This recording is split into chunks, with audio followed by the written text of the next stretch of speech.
الحمد لله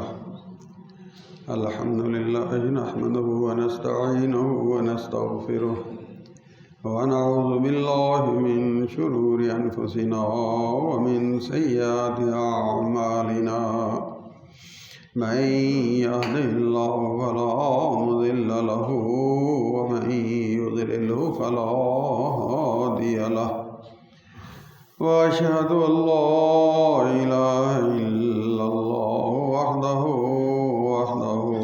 وحده لا شريك له وأشهد أن محمدا عبده ورسوله أما بعد فإن خير الحديث كتاب الله وخير الهدي هدي محمد صلى الله عليه وسلم وشر الأمور محدثاتها وكل محدثة بدعة وكل بدعة ضلالة وكل ضلالة في النار.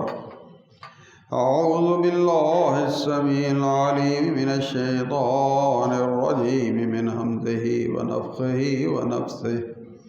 بسم الله الرحمن الرحيم. إنما المؤمنون الذين آمنوا بالله ورسوله ثم لم يرتابوا. احباب گرامی، ابن ماجہ میں ایک روایت ہے جس کو حضرت حسین رضی اللہ تعالیٰ عنہ روایت کرتے ہیں. عن فاطمہ بنت الحسین عن ابیہا الحسین بن علی قالت، تو روایت کرتے ہیں لما توفی القاسم ابن رسول اللہ صلی اللہ علیہ وسلم، جب نبی کریم صلی اللہ علیہ وسلم کے لخت جگر حضرت قاسم رضی اللہ تعالیٰ عنہ ان کا انتقال ہوا. قالت خدیجہ، تو ان کی والدہ مومنوں کی ماں حضرت خدیجہ رضی اللہ تعالیٰ عنہ نے کہا، یا رسول اللہ، اے اللہ کے رسول صلی اللہ علیہ وسلم، درت لبینۃ القاسم، قاسم کے لیے جو ہے نا دودھ میری چھاتیوں میں اتر آیا ہے.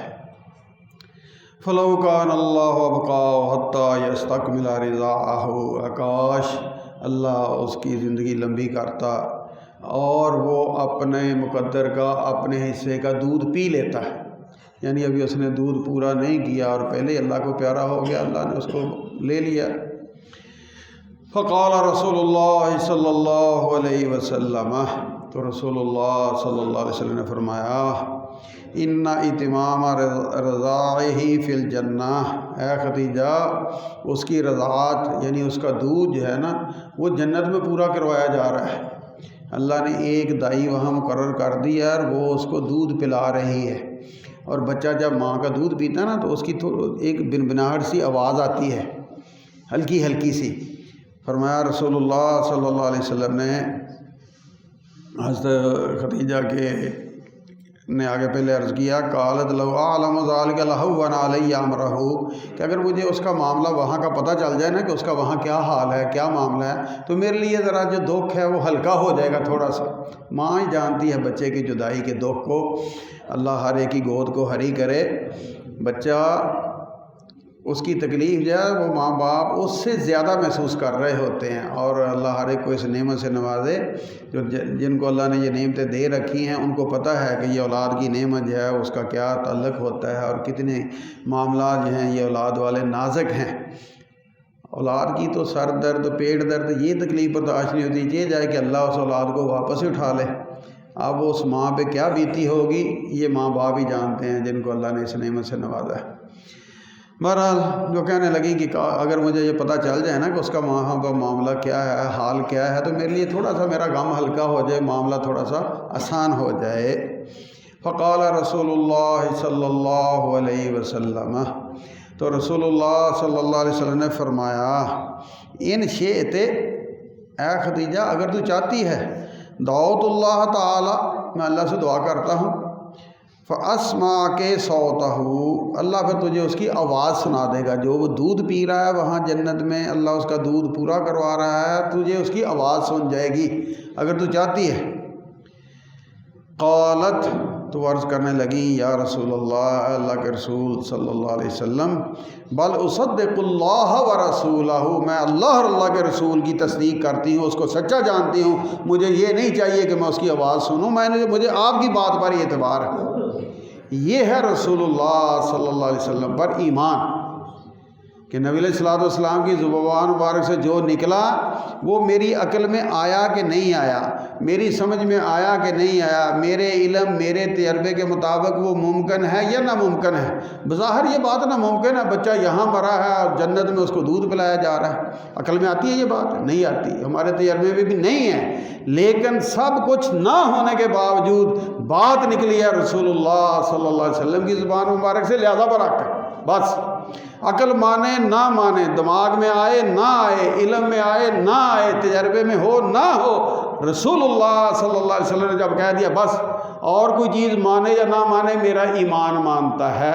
یہ سبق دیا ہے حضرت خدیجہ رضی اللہ تعالیٰ عنہا نے ہمیں، کہ کہنے لگی میں تصدیق نہیں چاہتی کہ آواز سنوں پھر میں مانوں، پھر میرا ایمان کیا ہوا؟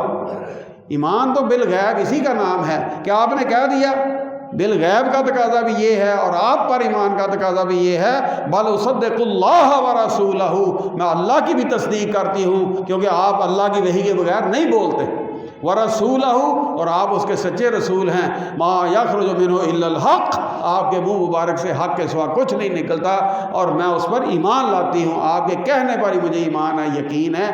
یہ ہے صحابہ کا، مومنوں کی ماؤں کا، رسول اللہ صلی اللہ علیہ وسلم پر ایمان، کہ یہ نہیں کہ میری عقل میں بات آئے گی تو میں مانوں گا۔ جس طرح ہم 100 ہیلے بہانے فرار کے راستے تلاش کرتے ہیں، جان چھڑانے کے چکر میں ہوتے ہیں، جن کو عقل تنگ کرتی ہے وہ عقل کے نام پہ، جن کو علم تنگ کرتا ہے وہ علم کے نام پہ، جن کو دنیا داری تنگ کرتی ہے وہ دنیا داری کے نام پہ، ہزار ہماری کوشش ہوتی ہے کہ کسی طرح اللہ کی بات جھوٹی ہو جائے، اللہ کے نبی کی بات غلط ہو جائے، میری جان چھوٹ جائے۔ یہ ایمان کا تقاضا نہیں ہے۔ رسول اللہ صلی اللہ علیہ وسلم کے ساتھ سچے ایمان کا تقاضا یہ ہے، یہ رنگ مومن کا ہونا چاہیے کہ مجھے تجربوں کی ضرورت نہیں ہے، بل اصدق اللہ ورسولہ، میں اللہ اور اللہ کے رسول صلی اللہ علیہ وسلم کی تصدیق کرتی ہوں۔ یہی تو وہ فرق تھا جو کافروں کو نہیں سمجھ آ رہا تھا۔ وہ ناپتے تھے ظاہری پیمانوں سے، جس طرح آج بھی بہت سی دنیا جو ہے نا وہ عقل کے نام پہ بہت سی بے عقلی کی باتیں کر جاتے ہیں۔ رسول اللہ صلی اللہ علیہ وسلم نے ایک دن صبح کہا کہ بھئی میں راتوں رات بیت المقدس گیا، بیت المقدس سے آگے اوپر معراج، اسراء، یہ جو بیت المقدس کا سفر ہے اسے اسراء کہتے ہیں، رات کا سفر، اور آگے اوپر والا اسے معراج کہتے ہیں۔ تو میں نے اتنا لمبا سفر کیا، راتوں رات گیا بھی ہوں آیا بھی ہوں۔ اب کچھ جو لوگ ایمان لا چکے تھے وہ بھی یہ بات سن کر مرتد ہو گئے کہ یہ کیسے ہو سکتا ہے، ہفتوں کا سفر، اتنا لمبا سفر سینکڑوں میل کا، اور یہ کہتا ہے کہ میں راتوں رات صرف گیا ہی نہیں آ بھی گیا ہوں صلی اللہ علیہ وسلم۔ لیکن یہ نہ انہوں نے سوچا کہ کہنے والا کون ہے، یہ نہ سوچا۔ اور یہ مستدرک حاکم کی روایت ہے جس کو انہوں نے بھی صحیح کہا اور امام ذہبی نے بھی اس کو ان کے صحیح کہنے کو برقرار رکھا ہے، کہ جس کے اندر کہ کچھ لوگ جو کہ ایمان لا چکے تھے وہ مرتد ہو گئے اتنی بات سن کر، اور کافر وہ تو پہلے ہی اس تار میں رہتے تھے کہ اس کے منہ سے کوئی ایسی بات نکلے ہمیں چٹکلا ملے، شغل ملے اور ہم مذاق اڑاتے پھریں، اچھا راتوں رات۔ اور وہ نبی علیہ السلام کی بات پر تو انہوں نے کیا ایمان لانا تھا، آگے حضرت ابوبکر صدیق رضی اللہ تعالیٰ عنہ کے پاس، اور اسے کہنے لگے، ان سے حضرت ابوبکر صدیق رضی اللہ تعالیٰ عنہ سے کہنے لگے کہ اگر کوئی بندہ کہے کہ میں راتوں رات وہاں گیا ہوں اور اوپر آسمانوں تک بھی سیر کر کے آ گیا ہوں تو یہ ممکن ہے؟ کہنے لگے نہیں ممکن تو نہیں ہے۔ کہنے لگے پھر تیرا یار تیرا بیلی یہ کہتا ہے۔ انہوں نے پوچھا حضرت ابوبکر صدیق رضی اللہ تعالیٰ عنہ کہ واقعی انہوں نے کہا ہے کہ میرے دوست نبی کریم صلی اللہ علیہ وسلم نے یہ کہا؟ تو انہوں نے کہا کہ ہاں تیرا دوست تیرا یار یہ بات کہتا ہے کہ میں راتوں رات یہ سب کچھ کہہ کے آیا ہوں۔ تو فرمایا پھر میں اس کی تصدیق کرتا ہوں، اور اتنی بات ہی نہیں کہ یہ راتوں رات اتنا سفر، ہم تو اس سے بڑھ کر تصدیق کرتے ہیں کہ اس پر ہر روز آسمانوں سے خبریں آتی ہیں، اور وہ ہمیں جو کہتے ہیں کہ آسمان سے میرے پاس خبر آئی ہے، ہم تو اس کی بھی تصدیق کرتے ہیں، یہ تو سفر ہی کچھ نہیں۔ یہ تھا ان کا ایمان، اور اسی وجہ سے وہ صدیق کہلائے تھے۔ یہ دوسری روایت ہے مسند بزار کی، دلائل امام بیہقی کی کتاب ہے دلائل النبوہ، اور سند بھی اس کی صحیح ہے، اور اس کے اندر ہے کہ جب انہوں نے خوب پروپیگنڈا کیا نا نبی علیہ السلام کی اس بات کے خلاف، اسراء اور معراج کے حوالے سے، تو حضرت ابوبکر صدیق رضی اللہ تعالیٰ نے کہا اشہد انک رسول اللہ، میں یہ گواہی دیتا ہوں کہ آپ اللہ کے رسول ہیں، اور آپ جو کہیں وہ بالکل برحق ہے۔ اور یہ گواہی دینے پر، یہ تصدیق کرنے پر، جبکہ لوگ سارے جھٹلا رہے تھے، تکذیب کر رہے تھے، حضرت ابوبکر صدیق رضی اللہ تعالیٰ عنہ تصدیق کر رہے ہیں، تو اس تصدیق کی بنا پر آپ کا لقب جو ہے وہ صدیق پڑا تھا، کہ خود تو سچ سچ ہے، یا نبی علیہ السلام کو بھی سچا جاننے والے کہ نبی علیہ السلام کے منہ مبارک سے، زبان مبارک سے جو نکلے وہ برحق ہے، وہ سچا ہے، اس میں کوئی شک نہیں۔ تو صحابہ کا ایمان وہ یہ تھا کہ نبی کریم صلی اللہ علیہ وسلم کی زبان مبارک سے، نبی علیہ السلام کے حوالے سے کوئی بات ان کے سامنے آتی تو پھر شک شبہ میں نہیں پڑتے تھے، سوچ و بچار میں نہیں پڑتے تھے، بلکہ وہ سمجھتے تھے کہ ہمارے لیے ایمان کا تقاضا رسول اللہ صلی اللہ علیہ وسلم کی ذات کے حوالے سے، جس طرح ادب و احترام کا معاملہ سارا میں نے پچھلے 3-4 جمعوں میں عرض کیا ہے، ذات سے آگے بات کا معاملہ بھی وہی ہے۔ جس طرح ذات کا آخری حد تک احترام بندہ کرے پھر بھی تھوڑا ہے، اسی طرح نبی کریم صلی اللہ علیہ وسلم کی بات جو ہے اس کا بھی احترام اتنا ہی لازمی ہے، اور صرف خالی احترام نہیں، اس پر ایمان بھی لانا اسی طرح یقینی ہے۔ جس طرح چڑھا ہوا سورج ہے نا، اس کے بارے میں ہمیں دھوکہ ہو سکتا ہے چڑھے سورج کے بارے میں، لیکن رسول اللہ صلی اللہ علیہ وسلم پر ایمان کا تقاضا یہ ہے کہ آپ کی بات پر رتی برابر دل میں میل اور شک نہیں ہونا چاہیے، تب جا کر ایمان جو ہے وہ کھڑا ہوگا، اور تب جا کر وہ ایمان ہمیں نجات دلانے والا بنے گا جس ایمان کے ساتھ بندے کی نجات وابستہ ہے۔ اب بہت سے لوگ آپ کو یہ کون سا قرآن میں لکھا، حدیث میں ہی ہے نا، پھر کیا فرق پڑتا ہے؟ یہ عام لوگوں کا ایک چلن بن چکا ہے، اور یہ کوئی نیا نہیں، گمراہی نئی نہیں ہے، گمراہی شیطان کے ساتھ ساتھ چلی آ رہی ہے۔ شیطان ہر دور میں تھا، نبی علیہ السلام کے دور میں بھی تھا، صحابہ کے دور میں بھی تھا، اور وہ اپنی شیطانی چالیں، سوچیں، فکریں وہ لوگوں میں ڈالتا رہتا تھا۔ حضرت عمران بن حسین رضی اللہ تعالیٰ عنہ، یہ حسین یہ ہے سواد، حضرت حسین رضی اللہ تعالیٰ عنہ والا حسین نہیں، یہ ہے سواد، یہ نون حسین۔ ان کی پہلے بھی کئی ایک باتیں آپ کو عرض کی، پہلے بھی کر چکا ہوں۔ تو یہ جو حدیث ہے نسائی شریف کی، اس کے اندر ہے کہ انہوں نے کہا کہ المیت یعذب بناحیت اہلہ علیہ، کہ میت کے وارث، اس کے جو رشتہ دار وغیرہ جب اس پر روتے ہیں نا، تو ان کے رونے دھونے سے، واویلا کرنے سے میت کو عذاب ہوتا ہے۔ فقال لہ رجل، تو ایک بندے نے ان سے کہا ارأیت رجلا مات بخراسان، کوئی بندہ وہ خراسان، یہ ایران سے آگے ادھر کہیں کو مر جائے، ونہا اہلہ علیہ، اور اس کے اہل و عیال جو ہیں وہ ادھر مکہ مدینہ میں، ادھر بغداد میں، ان علاقوں میں بیٹھے اس کے لیے روئیں دھوئیں، اکان یعذب بنیاحت علیہ اہلہ، کہ کیا اس کے جو اہل و عیال کا رونا دھونا ہے تو اس کی وجہ سے اسے ادھر خراسان، وہ اتنی دور مرا ہے تو اس کو عذاب ہوگا؟ قال، اس کی بات سنی حضرت عمران بن حسین رضی اللہ تعالیٰ نے، اور اس کے بعد کیا فرمایا؟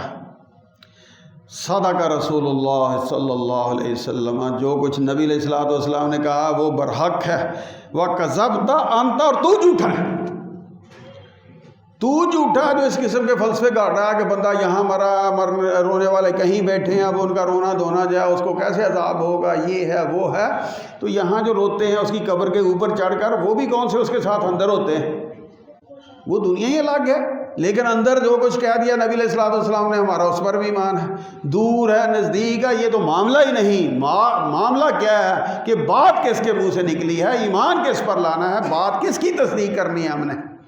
تو وہ کہنے لگے کہ جو کہا ہے رسول اللہ صلی اللہ علیہ وسلم نے، صدق رسول اللہ صلی اللہ علیہ وسلم، سچ کہا نبی علیہ السلام نے کہ اگر میت کے بعد اس کے میت جو اہل یا وارث ہیں وہ واویلا کرتے ہیں، چیختے ہیں، بال نوچتے ہیں، کپڑے پھاڑتے ہیں، اور اس مرنے والے نے انہیں سبق نہیں دیا کہ بھئی یہ جائز نہیں، من ضرب الخدود وشق الجیوب فلیس منا، سبق یہ ہے رسول اللہ صلی اللہ علیہ وسلم کا، جو بال نوچے اور بین کرے اور کپڑے پھاڑے وہ ہم میں سے نہیں۔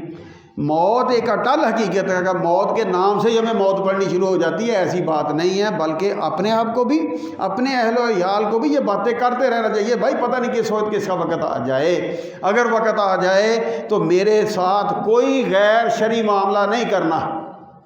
دو دن میت رکھ کر ہم بیٹھے رہتے ہیں، بالکل یہ شرعی طور پہ صحیح نہیں، اور بس اتنا ٹائم ہونا چاہیے جتنی دیر میں قبر کی تیاری ہو سکے، سارے جہان کو بلانا اور انہوں نے آ کر کو زندہ کر دینا ہے، یہ سب خلاف سنت کام ہے جو ہم نے ان کا بڑا لمبا ایک اپنے اوپر بوجھ سوار کر رکھا ہے۔ اگر نیک ہے تو جلدی اپنے گھر جائے، اگر برا ہے تو آپ کے کندھوں سے اس کا بوجھ اترے، یہ حدیث کہتی ہے۔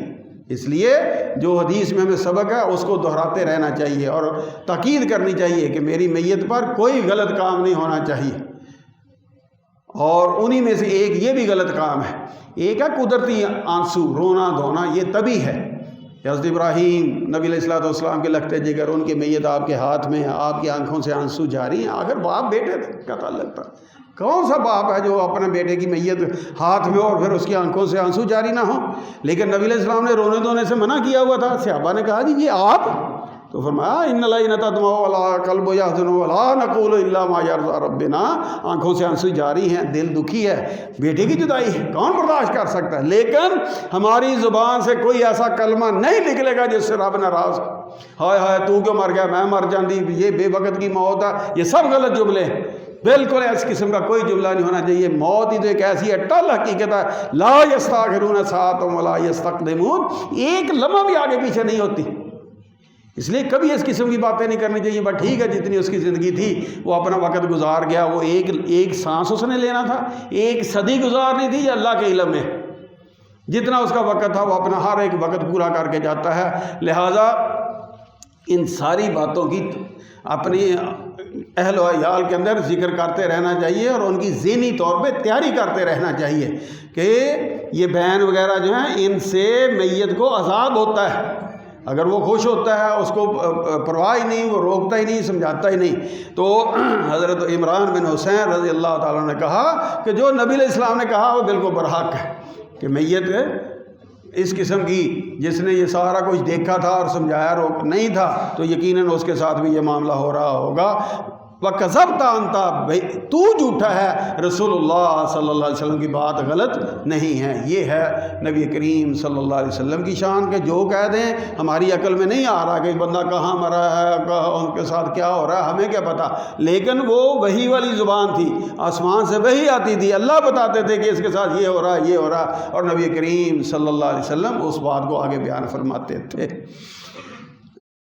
بلکہ ایک صحابی ہیں، وہ ان کی سوچ سنیں، معن بن عدی رضی اللہ تعالیٰ عنہ، وہ کہتے ہیں کہ میں اس لیے اب جینا چاہتا ہوں۔ نبی علیہ السلام کی حیات مبارکہ میں تو ہمیں آپ کو دیکھنا، آپ کے ساتھ جو پیار محبت وہ سارے معاملے تھے نا، اب نبی علیہ السلام ہم سے چلے گئے، لیکن میں اب بھی جینا چاہتا ہوں۔ اور سوچ دیکھیں ان کی سوچ کیا ہے، کہتے ہیں حتیٰ اصدقہ میتا کما اصدقہ حیا، میں اب بھی نبی علیہ السلام کی اسی طرح تصدیق کرنا چاہتا ہوں جب آپ دنیا سے جا چکے ہیں، جس طرح نبی کریم صلی اللہ علیہ وسلم کی ان کی حیات مبارکہ میں تصدیق کرتے تھے۔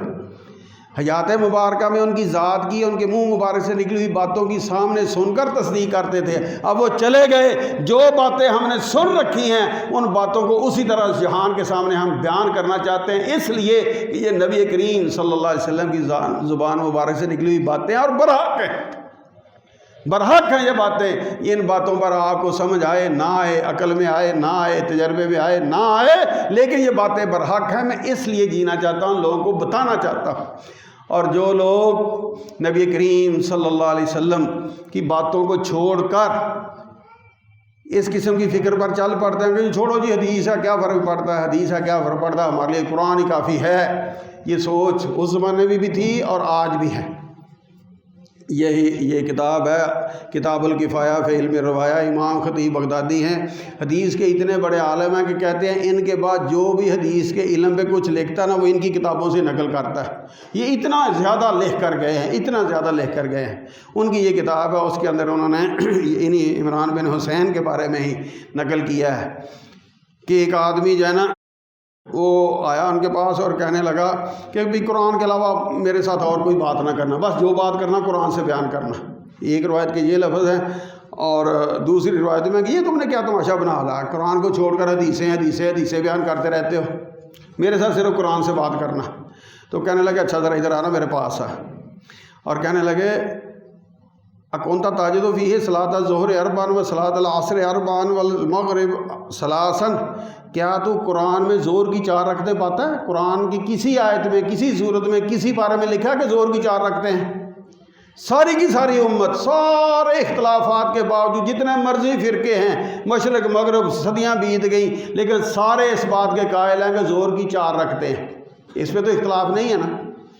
کہنے لگے بتا یہ قرآن میں کہاں، تو جو کہتا ہے نہیں حدیثیں نہ بولو، نبی علیہ السلام کی باتیں چھوڑ دو، بس قرآن کافی ہے ہمیں۔ قرآن کیسے تمہیں کافی ہے؟ جب تک قرآن جس پر نازل ہوا اس سے نہیں سمجھو گے قرآن کافی نہیں ہے۔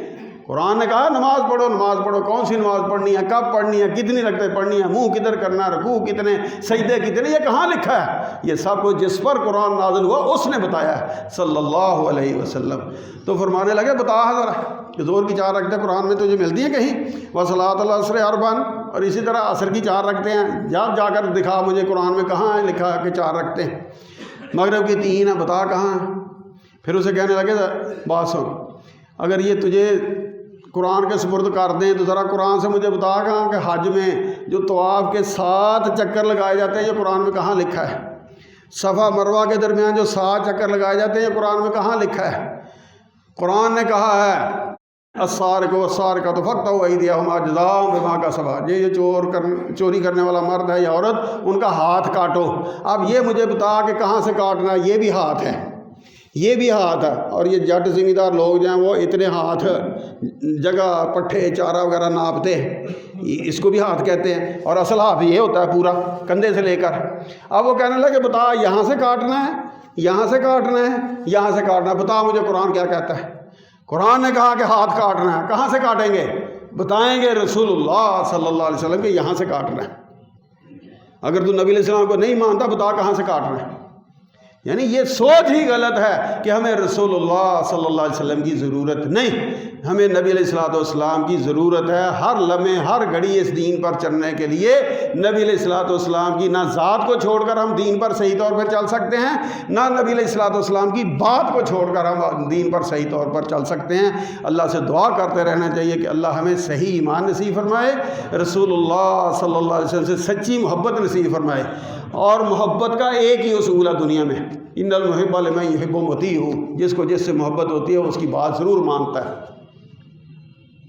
یہ جو نام نے جوتے کھانے والی محبت ہے، اس کے نتیجے میں دیکھیں لوگ کتنی بڑی بڑی قربانیاں دیتے ہیں، کتنا پتہ نہیں کیا کچھ کر جاتے ہیں، اور وہ پیچھے ایک ہی فلسفہ ہوتا ہے کہ وہ میرے جس سے مجھے پیار ہے، محبت ہے، اس سے مجھے یہ کہا اور میں نے کرنا ہے۔ اور اگر ہمیں رسول اللہ صلی اللہ علیہ وسلم سے سچی محبت نصیب ہو جائے تو پھر یہی رنگ ہو جو حضرت خدیجہ کا رنگ تھا، یہی رنگ ہو جو حضرت عمران بن حسین کا رنگ تھا، یہی رنگ ہو جو حضرت بکر صدیق رضی اللہ تعالیٰ عنہ، صرف ان کا نہیں بلکہ سارے صحابہ، جمیع صحابہ کا یہی رنگ تھا کہ نبی کریم صلی اللہ علیہ وسلم کی بات دنیا جہان کی ہر ایک کی بات سے انہیں پیاری بھی لگتی تھی اور اس کی وہ اتباع کی بھی پوری کوشش کرتے تھے۔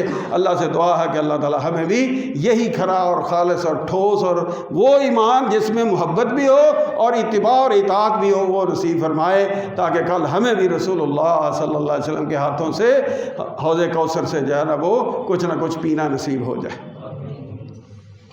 الحمدللہ نحمدہ ونستعینہ ونستغفرہ ونعوذ باللہ من شرور انفسنا ومن سیئات اعمالنا، من يهده الله فلا مضل له ومن يضلل فلا هادي له، وأشهد أن لا إله إلا الله وحده لا شريك له، وأشهد أن محمدا عبده ورسوله، أما بعد فإن خير الحديث كتاب الله، وخير الهدي هدي محمد صلى الله عليه وسلم وشر الأمور محدثاتها وكل محدثة بدعة وكل بدعة ضلالة وكل ضلالة في النار.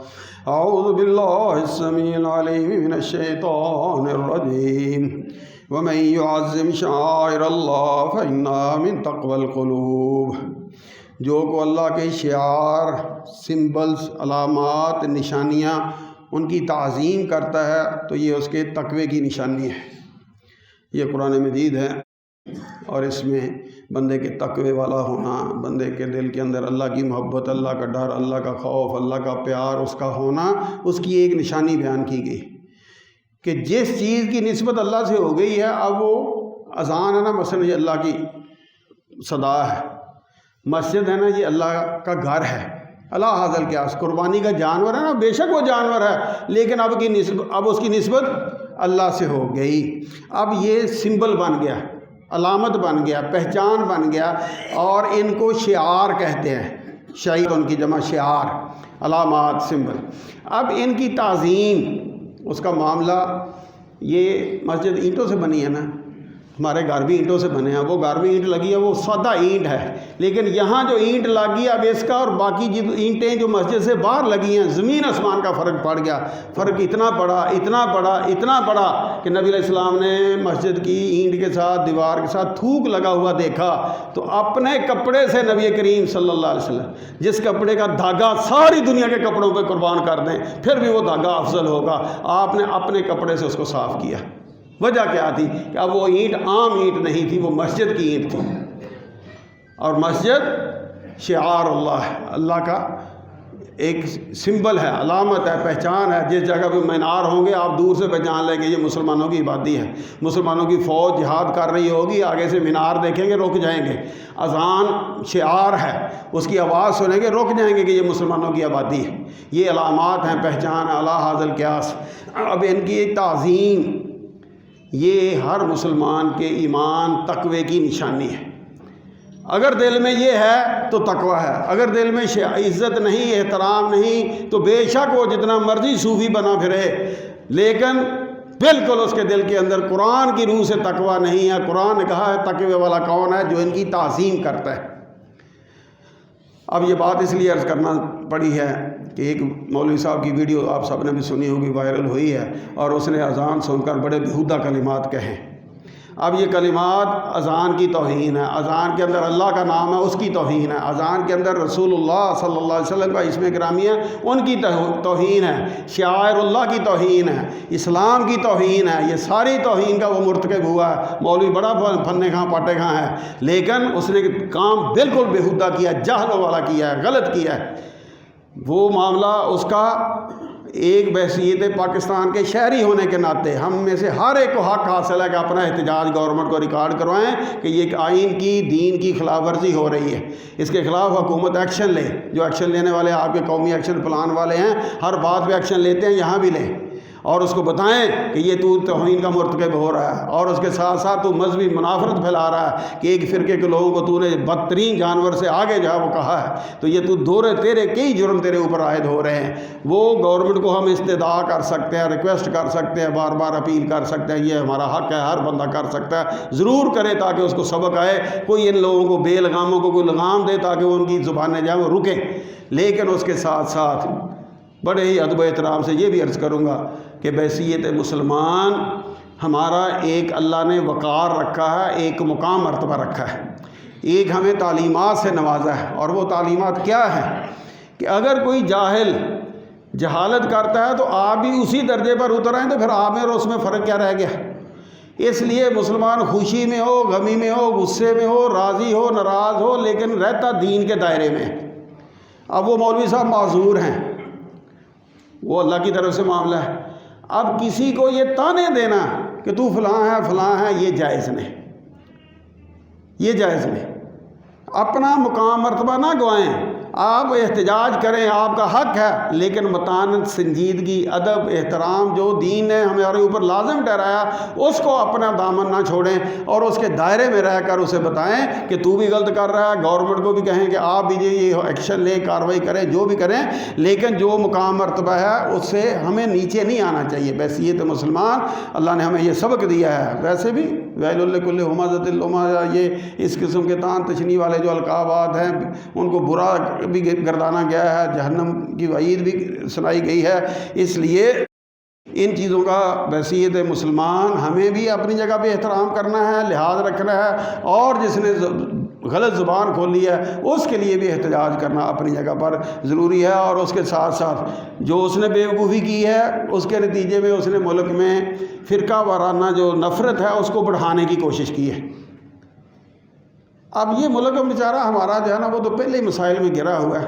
اب ایک طرف جو ہے نا یہ دیندار لوگ جو ہے نا یہ بھی وہی آگ بھڑکائیں جو سیاسی۔ اب 3-4 دن ہوئے وہاں نا ایک جلوس نکل رہا تھا، ہمارے جو مائنارٹیز ہیں نا پاکستان میں، عیسائی، سمندری میں بیٹھا تھا ایک جگہ تو وہاں آگے سے گزرا۔